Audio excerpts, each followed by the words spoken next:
बिस्मिल्लाहिर्रहमानिर्रहीम, अस्सलाम वालेकुम। आज का हमारा लेसन पी लेटर पे है। पी लेटर उर्दू के हरफ पे का साउंड देता है। सबसे पहले हम इसके डिफरेंट साउंड इफेक्ट करेंगे और वोकेबलरी करेंगे। पी ए डी पैट, कागज़ का या किसी भी कपड़े का टुकड़ा। पी ए एल पैल, दोस्त। पी ए एन पैन, बर्तन जैसे fry pan, sauce pan. P A R pair, बराबर। P A T pat, Thapki.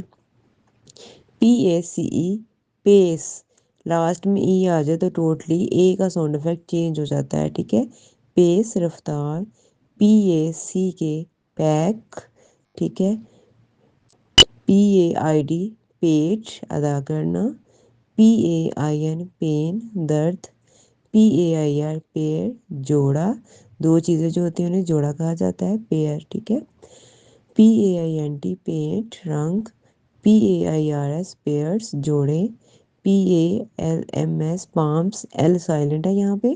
Palms हथेलियों को कहते हैं। पाम एक हथेली होती है, दोनों हाथों की हथेलियों को पाम्स कहते हैं। P A P E R paper, कागज़।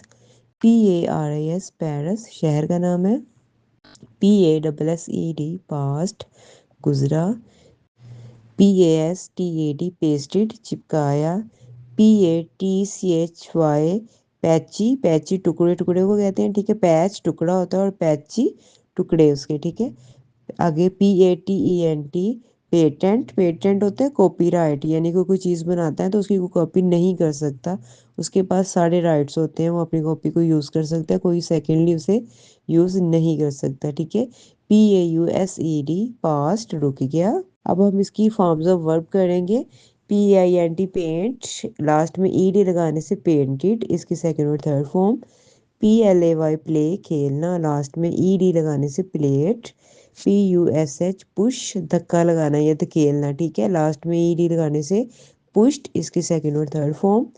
पी ए वाई पे, अदा करना, और वाई की जगह पे आई डी आ जाएगा, पेड, ठीक है। आई डी पेड, अदा किया, सेकेंड और third form.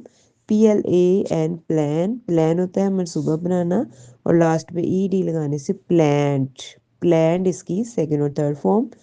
P L A N T plant, पौधा लगाना, और लास्ट में ई डी लगाने से प्लांटेड, सेकेंड और third form. P L A Y play, खेलना, और लास्ट में ई डी लगाने से प्लेट, इसकी सेकेंड और third form. Plot, P L O T plot, मनसूबा बनाना, और लास्ट में ई डी लगाने से प्लॉटेड, इसकी सेकेंड और third form. P O I N T point, निशान लगाना, और लास्ट में ई डी लगाने से पॉइंटेड, सेकेंड और थर्ड फॉर्म। प्रीपेयर, प्रीपेयर तैयार किया, और लास्ट में डी लगाने से, क्योंकि ये ऑलरेडी हमारे पास है, प्रीपेयर्ड, ठीक है, सेकेंड और थर्ड फॉर्म। अब हम यूज़ ऑफ अगेंस्ट करते हैं। अगेंस्ट का इस्तेमाल किसी शख्स या चीज़ के खिलाफ बात करने के लिए, किसी मौजू या मसले के खिलाफ बात करने के लिए, मतलब किसी भी शख्स चीज़ मौजू के खिलाफ बात करनी है तो अगेंस्ट लगेगा। अगेंस्ट का मतलब भी होता है खिलाफ, ऑपोजिट। मैं इस प्रपोजल के खिलाफ हूँ, I am against this proposal, ठीक है। वो अपने आप के खिलाफ लड़ रहा है, he is fighting against himself. Clear है आपको, अगेंस्ट का मतलब खिलाफ के लिए था। आगे अलोंग, अलोंग का भी इस्तेमाल होता है किसी चीज़ के साथ साथ। अलोंग का मतलब होता है साथ साथ चलना, चलने के लिए, किसी चीज़ के साथ साथ रहने के लिए, रुकने के लिए, रखने के लिए, ठीक है, कुछ भी ऐसा हो तो अलोंग लगता है। मिसाल देखें, सड़क शहर के साथ साथ चलती है, तो ठीक है, शहर के साथ साथ सड़क चलती है, ठीक है। The road runs along the road, city along the city. अब ये देखिए, सिटी के साथ साथ है तो वो अलोंग द सिटी। नदी के साथ साथ गांव है, there is a village along the river, ठीक है। आगे यूज़ ऑफ अमंग में देखिए, अमंग का इस्तेमाल किसी ग्रुप में शामिल होने के लिए, किसी चीज़ के दरमियान रखने के लिए। ये ज़्यादा लोगों के होता है, इसका मतलब है दरमियान अमंग, लेकिन ये ज़्यादा लोगों के लिए इस्तेमाल होता है, जैसे बिटवीन दो के लिए था ना, अमंग ज़्यादा के लिए, तो इसका मतलब ये दरमियान, सेंटर में, किसी चीज़ के बीच में, ठीक है। मिसाल देखें, वो अपने दोस्तों के दरमियान खड़ा है, यहाँ पे देखिए ज़्यादा लोग हैं ना, उसके दोस्त हैं ज़्यादा, तो उनके दरमियान है, तो अमंग उनके दरमियान बताने के लिए he is standing among his friends, ठीक है। खजाना बक्सों के दरमियान छुपा हुआ है, the treasure is hidden among the boxes, clear है आपको? अब हम यूज़ ऑफ अराउंड करते हैं। अराउंड का इस्तेमाल किसी चीज़ के आस-पास जाने के लिए, किसी चीज़ को दूसरी चीज़ के आस-पास रखने के लिए इस्तेमाल होता है। अराउंड का मतलब होता है आस-पास, ठीक है? मिसाल देखिए, ज़मीन सूरज के आस-पास घूमती है, यानी कि इसके गिर्द घूमती है।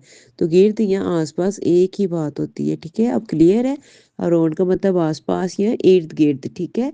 The earth orbits around the sun. Park इस गांव के आसपास है। पार्क गांव के आसपास है। The park is around the village, ठीक है? अब आपको अराउंड की क्लियर है, समझ आ गई है? इसके अलावा जो भी चीज़ आपने पूछ रही है, समझनी होती है, तो हमें कमेंट सेक्शन में अपनी राय का इजहार ज़रूर किया करें और वीडियो को लाइक किया करें।